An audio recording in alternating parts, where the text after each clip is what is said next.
It's time for the MotoAmerica AMA FIM North American Road Race Championship. It's our second round of 9 for 2025 for Motovation Supersport here at the MotoAmerica Superbikes at Atlanta weekend in Braselton, Georgia from Michelin Raceway Road Atlanta. Race number 1 on deck, and so far so good with the clouds in the sky as we get ready, as these racers are ready to go, and so are we. Welcome everyone to the broadcast booth. I'm Greg White, standing alongside two-time national champ Jason Pridmore. Now, Jason, here we are, Michelin Raceway Road Atlanta. It's a beautiful day in terms of temperature, and there's clouds overhead. There's some rain possibly in the area. But when we look at what happened in the first round of this championship, we had 2 completely different days and 2 completely different winners on the debut of Yamaha's new R9. Yeah, and the R9's proven that it can do what it needs to do in both conditions. These guys are just drying out from Barber, and it already looks like there could be some weather, like you say, Greg, rolling in. You could see right off the bat here, there was the 2 Yamaha R9s of teammates Schultz and Blake Davis. Unfortunately, Aiden Sneed went down in this race. They brought out the red flag. Matthew Schultz was leading at the time. You're going to see he wasn't too happy about the red flag at that moment. But as he would get going again, Greg, this was race 2. Matt did go on and win that race 1. This is race 2. Completely different conditions the next day.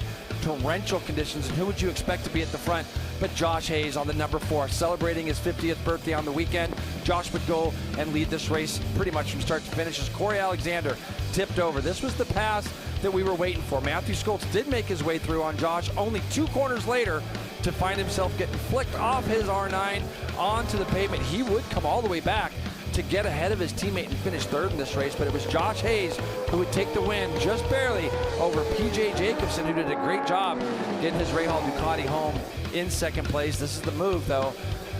Blake Davis went for the pass on Matthew Schultz. Matthew was able to turn it back up underneath him to find himself back up on the podium, but man, 89 wins, I believe it is now, for Josh Hayes. Amazing. Yeah, really incredible for him. And as we look at the points as they sit, because it's been a month since we've had Motovation Supersport, Schultz sits on top of the point standings, and you can see with that win and the 2 podiums that he's had, he's got a single point over Jacobson, and Josh Hayes with his win is back there in 3rd place. So it's very tight as things are getting down on the grid, and the 3rd member of our broadcast team, Hannah Lopa, is there.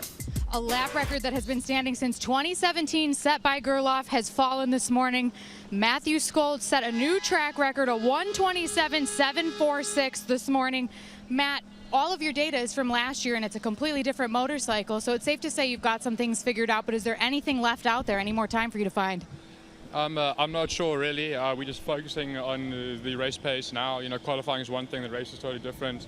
I think the biggest deal now is just seeing what the weather's doing, if it's going to rain or not. We've got a couple of sprinkles on the starting lap, so we'll just have to keep that in our minds, but otherwise just looking forward to seeing what we can do later on. Best of luck out there. Huge strides made this morning for Matthew Schultz and team, but he's right. The rain could mean a clean slate for everyone. Now, one more person I want to talk to, Josh Hayes, coming off a win and a front row start here today. Josh hoping to keep that momentum going. Take us through the weekend. How can you build on the progress you've already made? Well, we're still trying a lot of things, and found something pretty good. I felt like I got a little lucky, man. I had the right people in the right places this morning in qualifying, so I'm excited to end up on the front row. In some ways, it's been a dream. Not quite as good as what Matt's been doing with this bike, but I'm finding my way for sure, and I think I'll be better every weekend. Best of luck, guys. Yeah, and for Josh Hayes, Jason Pridmore, and talking with him, the big focus right now is a lot of people are like, wow, of course you win in the wet. But he's like, I want to win in the dry, so let's get this going. But keep in mind for this entire field, it's that Yamaha R9 is that brand new motorcycle, and Hannah talked about it. Everybody's still trying to figure out the basics. What's gearing? What's suspension? What's geometry? But this particular racetrack, Michelin Raceway Road Atlanta, provides all kinds of crazy things to throw at the setup of a motorcycle. Yeah, after you go through turn 1, you go up a big steep hill, very technical through turns 2, 3, 4 in the little chicane area, down to the famous S's through turn 5. When you come out of turn 7, Greg, it's helmet on the tank. You're fully tucked in all the way to the braking points at turn 10. Come up over the top of that rise in turn 11. You can't tell it on our track map, but there's a lot of elevation there, down into a steep turn 12 and a very short run to the finish. Yeah, this is a racetrack you got to get to really experience the elevation changes. Well, we are just a moments away, less than 5 minutes to the start of this Motovation Supersport race. This is the guy who's been closest to Matthew Skoltz in qualifying, PJ Jacobsen. He is looking to get after it when we get back.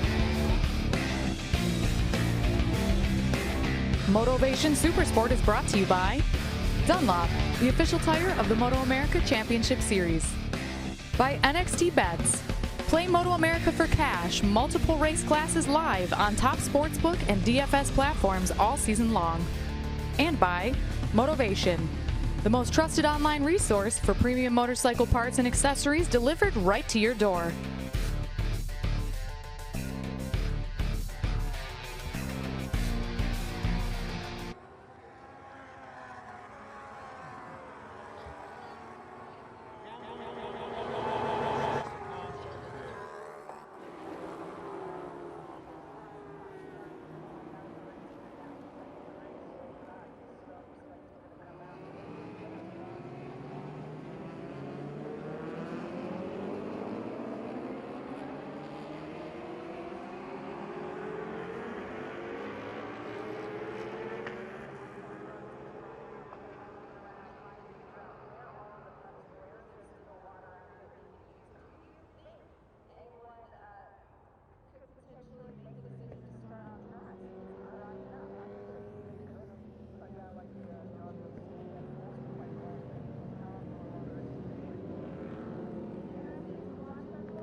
All right, so we're back at Michelin Raceway Road Atlanta here in Brazelton, Georgia. And while we are away, a little bit of rain hit the racetrack, and so it looks like people are on full wets.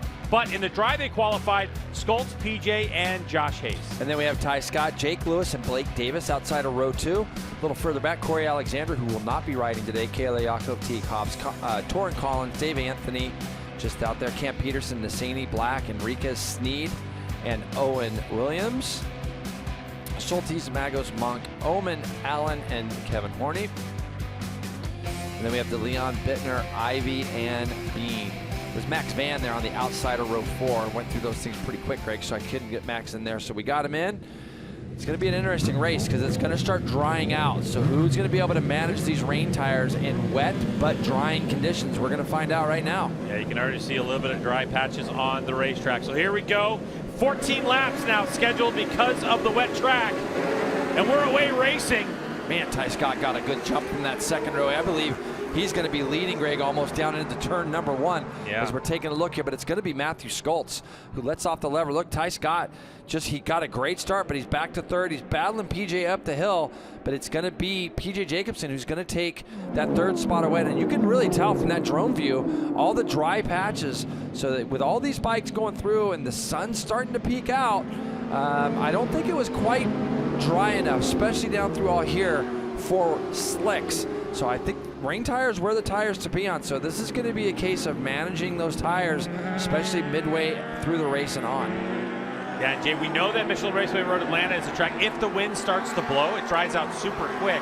We don't really see it from our vantage point, but the track looks like it is starting to dry quickly. It really is. And with these rain tires on, it's going to be imperative to try to keep them cool, but so far so good. The other thing too is that some of these riders, a lot of the riders are going to switch their suspensions, either soften things up for a rain setup. So it might be a situation where who's done enough to the motorcycle to get it to the end of the race. But Matthew Skoltz doing a great job right now. Jake Lewis, who is a master in these conditions, now around the outside. So the 85. PJ was trying to go around the outside of him, and then Jake just let the lever off going down into turn 10. PJ thought about trying to go down the inside of him, wasn't able to make that work. So PJ sees the guy he's been chasing for a long time, the last couple of years. Matthew Skoltz there in first. He wants to get past Jake Lewis, but Jake doing a great job right now. So Lewis on the drive, of course, he's with the Altus Motorsports crew, and this is his first year on the brand new YZF R9. As now up the inside goes the Ducati. No, so Lewis holds on to position. So it's a couple of these Yamaha R9s out front. What a machine Yamaha's been able to put together right out of the box with big wins. And now a guy like Jake Lewis in these conditions who is willing to hang it all out and has got incredible skill and feel on the motorcycle, taking advantage of it.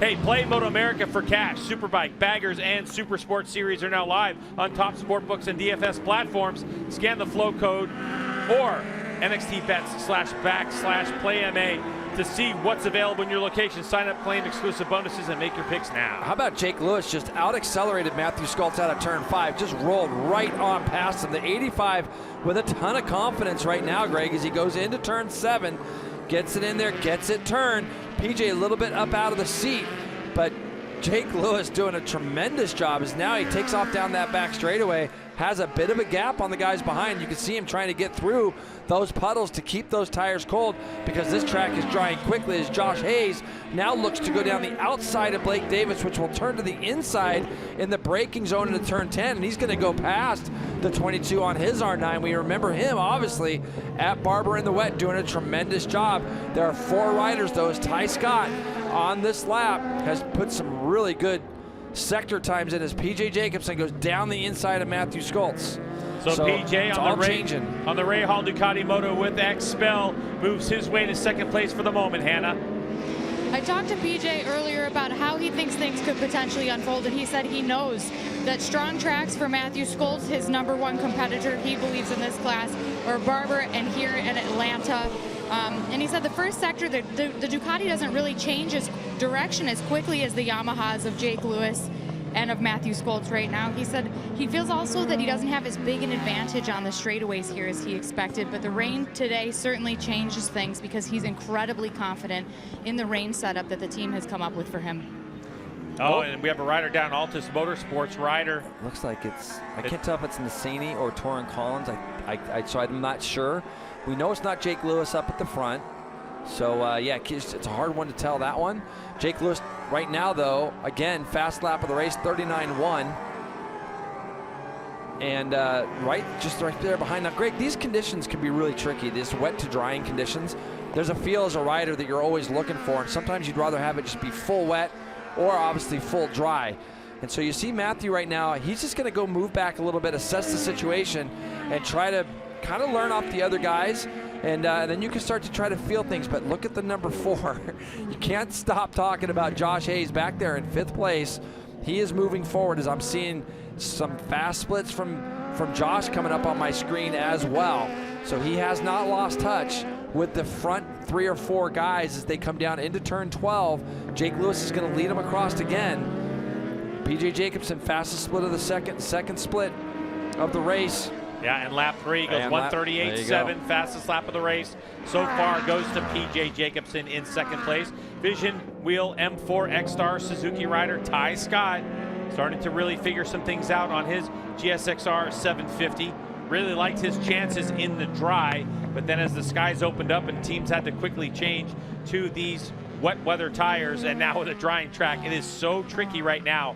But the rider who's got it all under control, who's setting the pace for everyone, is Jake Lewis. Jake Lewis, remember, last year at Circuit of the Americas in Supersport was able to get his first win in this next generation class on a different motorcycle. Still the same team, Altus Motorsports, but he was on the Suzuki GSXR 750, now on this Yamaha R9. Yeah, and he's searching. All these riders right now are searching for the wet spots because, Greg, we got 11 laps to go and the track is definitely drying. I still think that at the beginning of this race, it would have been too much to give up, but it's hard to say. The guy in second probably has more of these kind of condition races under his belt from all of his world travels, from BSB to World Supersport, World Superbike. PJ Jacobsen, very versed in the amount of riding conditions he has seen. So he is taking all that experience and putting it in. As you see Cam Peterson now, I noticed him moving forward quickly on the 45 HSBK Ducati. You saw him, Greg. Now he has moved himself up into 5th place as he goes past Josh Hayes down the end of the back straightaway. So Josh Hayes on that BPR Racing Yamaha gives way to Celtic, Economy Lubin Tire, Warhorse, HSBK Ducati, Panigale V2 rider Cameron Peterson. A guy who we thought would have an impact on this series the moment he arrives, coming off of a factory Yamaha Superbike. And Cam P goes fastest lap of the race so far at a 1:37.823. Another rider who's outstanding in rain conditions is Cam Peterson, but this is unique conditions with a drying track with some puddles around. Oh, and it looked like PJ Jacobsen trying some moves. We know that at the top of that hill that Matthew Skoltz was jumping curbs, and it was suggested to PJ Jacobsen that he start trying to do that. I don't know if that was it or a mistake, but what do you got, Yeah, Hannah? look.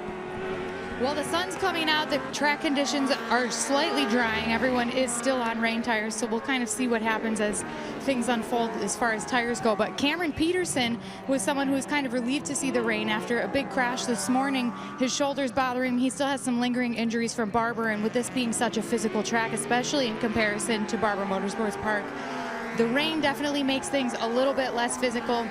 He also made the decision not to race the bagger here this weekend, and so he's only having to focus on one class here today, which has definitely been a relief for him as well. Hey, Hannah, while you're standing there and the sun is out, is the temperature rising quickly, and is there any wind to speak of to continue to dry this track rapidly? It's definitely getting a lot warmer. You can see that I've changed my jacket from that raincoat I had on. It didn't have any insulation in it, and I was getting quite warm with the sun coming out. As far as I can tell, there's no wind where I'm standing right now, but it was a little bit windier during the rain. But with this sun out, it's definitely going to help those conditions and those areas on the track on the race line dry out, especially as they continue to make laps. Yeah, thanks. And so really, Jay, they're going to be searching out puddles like they have been for the rest of this race. And I think as long as those big puddles leading onto the back straightaway stay, that it should allow them to get a little bit more traction than if they weren't there, for sure. You got to remember, Greg, when it dries, you start losing a lot of rubber from these tires because of the compound and how soft they are. Now, I know they have a couple different probably compounds on these. The thing is that one puddle is not going to be enough to cool them if the rest of the track gets really dry. All down through these S's too, you're putting a tremendous load on the tires. If the track surface was just flat, you're not going to be loading the tires quite as much. But when you have some of the cambers and the ups and downs, there's a lot of forces that get put through the tires here in Atlanta, and that puts a lot of heat into them. So we'll see how that goes. You add to that the fact that some of these riders might have softened their suspension. Yeah, for sure. And now that's going to create the motorcycle to pivot forward and back. Even more heat goes into the tires with a suspension that's bouncing around. Yeah, and you're going to see right now, Cam Peterson's really the guy moving forward. He's been a guy that came from nowhere a few laps ago, and he's put that 45 right into that podium fight now between Ty Scott. Ty Scott's doing a good job closing up on Matthew. As you can see, he's going to have a go, take a shot at Matthew Skoltz in the number 7. He does that going down there into turn 10. He makes that pass. Cam Peterson is probably going to attack immediately on Matthew, because that's kind of what you want to do. When you get a guy that's in front of you that just gets startled, you want to attack him immediately as well, and that's exactly what Cam P does. So now Matthew has gone from 3rd to 5th in the span of about 3 corners on that number 1. He's going head to head now as they go down into turn 1. You can see the bike moving around. See Matthew's bike moving around? That's because of a soft setup and rain tires as well. And so you're going to see a little bit of that start to happen. And whoever really has nailed any kind of setup here is going to be the one that's going to pay off dividends for. 5 laps in, it was Jake Lewis who set the fastest lap of the race, but this time by with 6 in the books, it's Cam Peterson, a 1:37.6. And if you look at our board, timing and scoring screen, everybody in the field is setting fastest personal laps as the conditions continue to dry out. But that's where the tires start to really come apart, in the sense that they start to wear out. We still got 8 laps to go. I know. 8 laps, and you see how much Matthew's bike is moving around right this second. So with another, how's it going to look in another 4 or 5 laps for Matthews? You got to expect Cam Peterson is going to make this pass down the back straightaway. And what Cam, as quickly as he was moving forward, he's about 3.5 seconds off the lead. So had he been able to maybe get through on Matt and kept that sticking, he would have gone with Ty Scott. So this is definitely costing Cameron a little bit of time as he gets in the draft of that R9 and he pulls out the draft. And, I just think braking stability and things like that, Cam's going to have an advantage over Matthew at the moment. Yeah, that 45 machine looks very stable under braking, even with these soft, deeply grooved rain tires. I mean soft, we mean the compound, and then those grooves are going to add to the squishy feeling when you get on those brakes and collapse the front profile of that tire to get most amount of traction you can get. So Jake Lewis still continuing to set the pace. He went 37.1, fastest lap of the race for a moment, until Ty Scott came across the stripe on his Vision Wheel M4X Star Suzuki at a 36.9. So these front runners just really trading fastest laps as they continue to feel out the motorcycle, the tires, and the setup they have with the rapidly drying Michelin Raceway Road Atlanta. Yeah, this is where sustainability as far as the bike underneath you comes into such big play with 6.5 laps to go. Cam Peterson's bike right now looks really good, as Ty Scott also must have a really nice feel. As you saw just there, Jake Lewis has got a gap right now on PJ. It looks like he's pulled away. Kayla has now gotten through on Blake Davis, as has Max Van. So Max Van continues to impress. This young man just puts his laps in and gets the experience that he needs. He finds himself now up into 8th place as Kayla does a big wheelie up over the top of the hill coming out of turn 5. So just looking at the lap times of these three, 38.7, 38.9, 38.4 for Max Van. To put that in perspective, the guy at the front right now, 37.1, 37.2, and Ty Scott, 36.9. So they're still looking, searching out that wet, the wet parts of the track, Greg, just to try to cool those tires as much as they can. Kayla Yakov, the pride of Gettysburg, Pennsylvania, on a Ray Hall Ducati Moto with Expel machine. Obviously having fun in this race, sending that front wheel over the wheelie hill turn number 5. Down into 10 they go. Kayla very smooth on the brakes. Little movement from her machine, but looks very compliant. All right, so back up front we go. Jake Lewis just came across, start-finish line at a 37 flat to PJ's 37.1. The gap now 0.7 of a second. Ty Scott lowers his fastest lap of the race at a 136.8. So he's making some inroads, JP, but we're only talking about 2 or 3 tenths. And the gap between Ty Scott, the number 70, and 15 PJ Jacobson is up to about 2 seconds. So with 5.5 laps to go in this race, what a performance we have seen from this Altus Motorsports rider, Jake Lewis. He's putting on a clinic in these conditions and using all of his skill, putting it to the test in these mixed and crazy conditions. Yeah, these are just hard, very, very difficult. You got to have a lot of confidence, and you can see the bike still looks really good under Jake at the moment. And he's been in this position many times in his career, leading races. And you know, and again, Greg, you know when you're leading a race like this, you're kind of the person testing the waters first, if you will. So for Jake right now, going down this back straightaway, these guys are getting closer and closer to that white line as the water continues to dry, as the track continues to dry closer to the center. So we made a point just now of when Jake's coming down the front straightaway, you can see it 2 really distinct different lines even down the straightaway. Jake's still searching out the wetter parts of the racetrack, where PJ now is just staying on the left-hand side down the front straight. You'll see here, Greg, they come into this last corner. Jake will move himself all the way over to the right after he comes out of this final right-hand corner. PJ just goes down the left. So you can see what those guys are doing there. 5 laps to go. They're getting the sign from their Altus board as Jake Lewis at the moment. And you can see they've really opened up a gap. 30, what did he do, Greg? 36.5 now. Jake Lewis, 36.5, 36.5 for PJ Jacobson.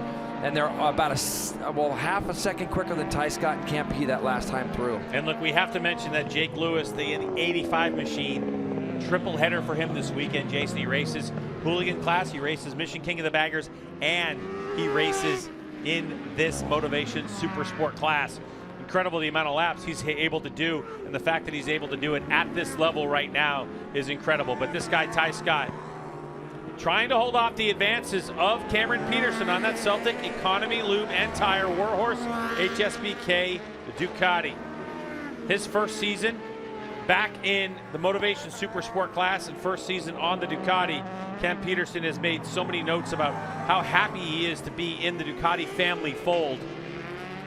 And Cam Peterson, he may be hurting, Hannah, but he's having a good run. He is, but Greg, I want to talk about Tyler Scott here for a minute. He had a really good qualifying and a much better start to the weekend than at Barber. He said he's really comfortable going into this race. The bike turns much better now. He can really put it where he wants it, and this is all because they had a few days of testing between last round and this round to really get things dialed, and they got some great insight ahead of this weekend, and it seems to really be making a difference in his overall performance. Yeah, and that performance too, Jay, as we know, just breeds more confidence. 100%, yeah. And when you find something, when you go to a test, PJ got really close to the paint here on the outside, just in front of our booth. But yeah, it adds to a rider's confidence. When you can go to a test and you find something, you come into a race weekend with a completely different attitude than what you probably left the race prior to. And we've seen Ty have some battles on his hands, and as far as just setup wise and some little tip-offs here and there. So this is a good result from him. As you see, PJ now is closing that gap back up. 36.7 for Jake to a 36.5 last time through for PJ. Now I will make note that when they go down this back straightaway, the Ducati does have a little bit of an edge top speed-wise over the R9 so far. And PJ being as small as he is, it'll be easy for him to get in the draft to Jake Lewis going down that back straightaway, and it could happen as easily as right now, because this is as close as he has been, and maybe right now is a time when PJ just feels like he's got to pull the pin. Yeah, and the last lap by was the first time in a long time we haven't seen a lap time improvement from Jake Lewis either. So we may be at the limit of his tires as PJ now in the draft. He pulls out. Side by side they go. Jake goes through the puddle again to try to cool those tires. But we have a lead change as PJ Jacobsen now takes over the spot. We're going to see how Jake Lewis is going to be down into 10. Very aggressive. He slows his Yamaha down. He gets it turned, and he retakes the lead. Yeah, amazing stuff there from Jake. Fighting right back on PJ Jacobsen as they go down that hill. But I think that it's a thing where he's going to have to continue to thwart that effort of PJ, and he's got to be careful not to open the door. And I think just PJ down the back straightaway. PJ next time through, if he gets by, he's going to have to block Jake a little bit going down into turn 10. But now we got 3 laps to go. 36.9 to a 36.7. PJ actually ran the second in that second sector, had the fastest split of the race last time through. Jake's really good up and through this section, though. So good. Yeah, really good there. So much confidence. Josh Hayes must have had a problem, obviously, because he was running ahead of all these guys in front. Now he's dropped back to 8th. Looking at his lap time that time through, yeah, 44 flat. So maybe Josh gets a little bit wide here. Maybe just creeps off into the grass. Let's see on the... He's in there a little bit deep. Let's see, does he get... Yeah, he did. He just got out from the gravel and the grass and let a few riders through, so... Yeah, you can see the front end hard brake just started to move around a bit, a little bit of chatter, and he did the right thing. So back to the front we go, Jake Lewis. How about a response from Jake in that first split? Goes 37.9 to PJ's 38.2. So Jake still with head down, gets past, and then just goes and lays the fastest first split of the race down with 2.5 laps to go on those roached out rain tires. Rain tires have come such a long way, though, Greg. They're so good. And they're become a lot more durable. That's why you're seeing the lap time still continuing to improve. So Jake Lewis on the response, doesn't get repassed by the 15 off the back straightaway, and PJ up and out of the saddle. That's going to be a little indication that his rear tire is getting a little angry with him right now. And 2, as PJ, it's a very tricky corner down into the final corner here, because if you're too hard on the brakes, it's going to lift the rear end off the ground, and when the tire is starting to go away, that's the movement that you're seeing. So the Altus Motorsports team are trying to tell Jake Lewis, go faster, although PJ just goes fastest lap of the race at a 136.361. You know, the thing is, Jake goes all the way to the right, and it makes his arc just into turn 1 a little bit tighter, but he's so good through this top part of the track that he pulls that gap back out. But you saw there, PJ pulled right up to the back of him when they went through turn 1, and I think that for Jake, he's just being so used to going over to the right-hand side now of the track, going down into turn 1, but PJ definitely gains a little ground on the tip-in into 1, and then Jake's just incredible all through the top, 36.3 to 36.4 that last time by. Like you said, PJ with the quickest lap of the race, but really nothing in it. And I think, too, if you look at Jake Lewis, he's able to flow through those sections. He doesn't add a ton of input into the chassis, and he doesn't really force the motorcycle to do something it doesn't want to do, and it's part of why he's got so much speed from turn 2 all the way down through the S's into turn number 6. So down the back straightaway they go. Next time by, Jay, it's going to be white flag. So whatever PJ Jacobsen's strategy is, he's got to start letting it play out right now. Well, is he going to try him on the brakes down to the 10? Lewis just lets off the brake lever, and he's going to hold on to the position. Can he get it turned? Yep, no problem there. So now whatever PJ has up his sleeve, he's only got a lap to do it. Down into turn number 12. You don't think he's going to fight for it right now. He's a little bit far on the inside, but Lewis so hard on those brakes down the hill. Also using his height advantage, too, to scooch back on that seat and keep the rear end under control. So here we go, Jay. White flag's out. But watch how PJ, he takes a little bit different line as they come into here, and he rolls up through the middle. And you can see right here, it looks like he's going to have all this momentum. But Jake gets out of there good, and then from this point till about turn 5, Jake's just so good. He'll run over this curbing on the left, then he kind of gets close to the one on the right, and you can just see him start to pull out ever so slightly as PJ lights up the rear tire again through the top part, because he knows this is the spot where Jake's pulling away, and he wants to be close enough coming out of turn 7 to be able to draft the 85 down the back straightaway and then try to block him down into turn 10. So PJ's done a good job. He's going to have to close up ever so slightly more, Greg. Probably get that down to a couple bike lengths as they exit turn 7. And then you can expect to see the 15 try to draft past. He did a good job through turn 6. Last time onto the back straightaway we go for race number 1 here in Motovation Supersport. The 15, as Jake Lewis has a look over his shoulder and he sees nothing but Rahal Ducati Moto with Expel. And now not even looking for that puddle. He doesn't need it. He knows that it's all or nothing now. PJ going around the outside of him. Through the kink they go.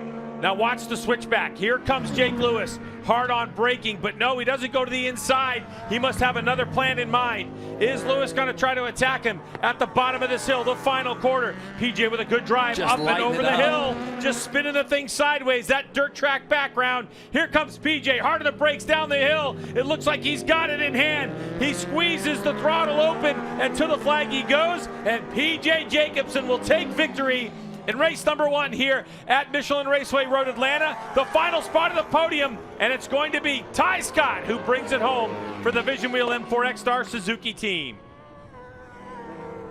Fastest lap of the race on the last lap goes to PJ Jacobsen, a 1:35.954. What a race by Jake Lewis. Really good. Jake led a lot of that race and had to do the donkey work at the front, so he did a really good job. And it's a shame to see him lose a race like that, but he did everything he could do, Greg, to try to thwart the efforts here of PJ Jacobsen as PJ's looking back to see who ends up coming in 3rd and 4th and 5th. You see Matthew Schultz 5th, Kayla Max Van is in 7th, Blake Davis, Josh Hayes slips back to 9th, Aiden Sneed. How about Aiden Sneed? Top 10 result for him, tremendous job. Enriquez, David Anthony, looks like Luca Allen, Soltis, and Torrin Collins will run out your top 15 spots. Well, all eyes definitely have to be on PJ Jacobsen to maximize his points haul, but defending championship #1 plate, Matthew Schultz with 5 points. There was a single point that separated those two, Schultz and Jacobsen, coming into this race, but the difference between 1st place and 5th place, 14 points. So we should see, if my math is correct, which it probably isn't, a 13-point shift in this championship, but very heads up. Great skill, tactician is PJ Jacobsen in that race, and he was able to get it done. When we return to Michelin Raceway Road Atlanta here in Motovation Supersport, we're going to talk to PJ, and Hannah's going to find out how he got that one done.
Stay very stable and steady. So it's really good. Good job.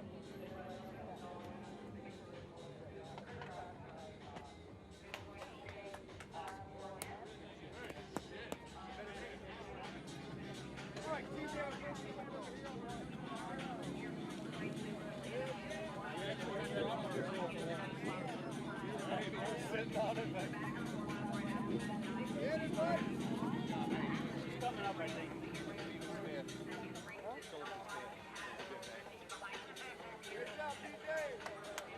Fucking awesome, bro. Good job. Dude, that was awesome, man.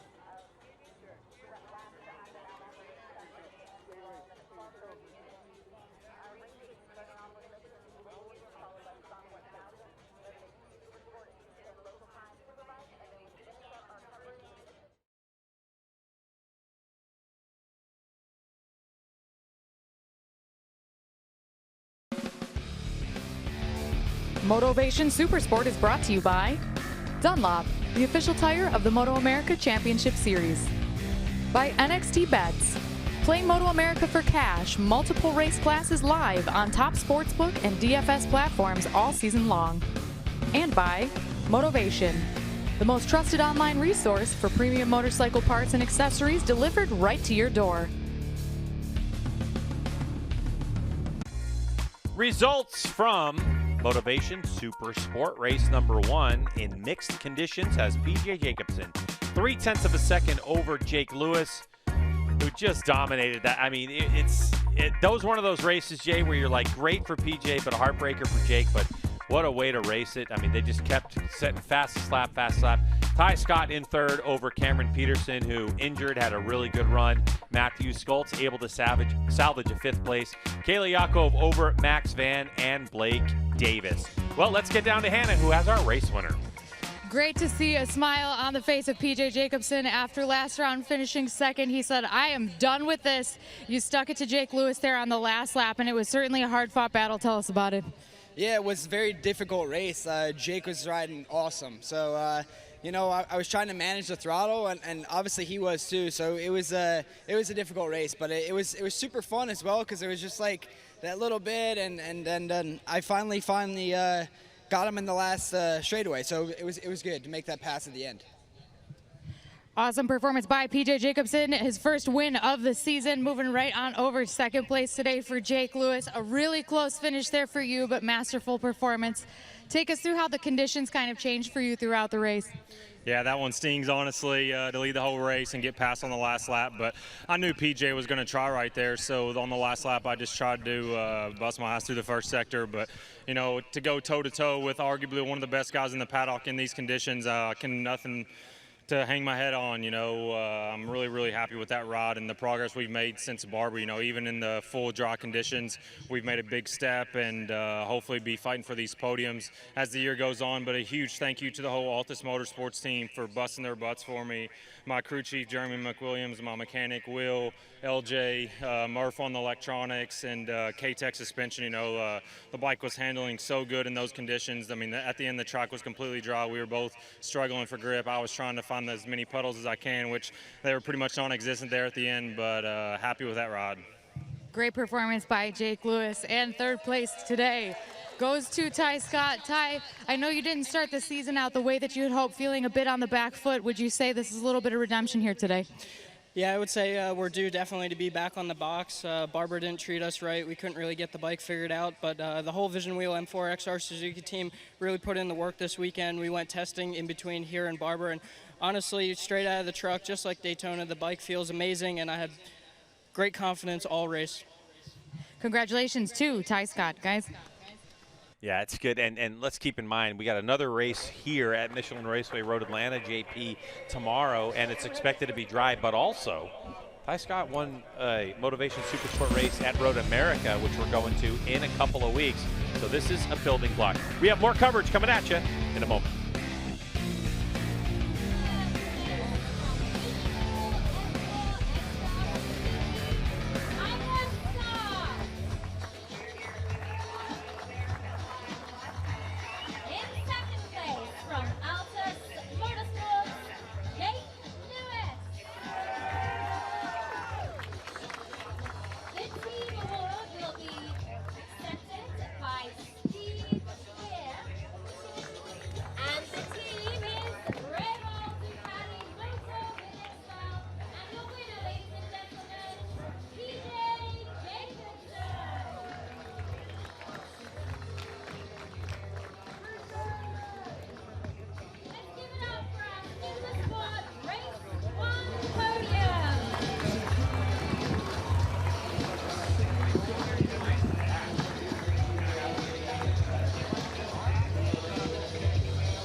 P.J. Jacobsen enjoying the spoils of his big win here. Masterfully played. But Jason Pridmore, let's take another look at it. Give us the highlights of race one. Yeah, it was a good race. As you see, Jake Lewis, he was going to get off to a good start with Matthew Sculpts leading the way early. Matthew obviously just didn't quite nail the setup today on that R9 of his, but it's okay. He'll be back. Obviously, we know Jake Lewis was the man on the move. He was going to make this pass on the exit of turn 5 on Matthew Sculpts. P.J. Jacobsen would follow suit later. As you can see, the number 19 sneaking up underneath the number 1 in the last corner. Matthew would always continue to put up a valiant effort, obviously, but he's a bit of a sitting duck, Greg. Ty Scott goes by him, as well as Cam Peterson, and Matthew would end up finishing 5th. Cam would end up 4th. As you see these guys battling, these guys know each other so well. They're staring at each other going down that front straightaway. Cam would eventually end up getting past Matthew here down the back straight, drafting through, and he would chase after Ty Scott. Cam would be 4th, Tyler 3rd, but it was this pass on the last lap that would allow P.J. Jacobsen. Actually, he got repassed by Jake Lewis 2 or 3 laps from the end, but it eventually would be this pass here where P.J. Jacobsen goes to the left-hand side of the track, makes his way through, defends down into turn 10 and to turn 12 nicely, gets this thing lit up on the exit of turn 12, and would just get Jake Lewis, who did such a great job today leading that nearly the whole race. Yeah, so PJ getting it done dirt track style, a la our president Wayne Rainey, in that sliding style that he brought to a world championship. So 65 points for PJ Jacobsen and 13 now behind. Oh, my math was correct. How about them apples? Behind is Matthew Sculpts. Josh Hayes still in the mix, 27, tied with Jake Lewis, who moves up. Blake Davis right there. You can see a pile of riders that are all in the mix early on in this 18-race championship. That's race number 3 in the books. And so far, there's been a dry race, a wet race, and now a mixed condition race. What is tomorrow going to bring us? The forecast is supposed to be nice, sunny, dry conditions. And the riders today missed an opportunity to get better at their dry setups. So you make sure you tune in at 2 o'clock Eastern time from Michelin Raceway Road Atlanta as we get Motovation Supersport race number 2 underway. It's going to be fast, furious, and exciting. For Hannah, Jason, I'm Greg. See you tomorrow.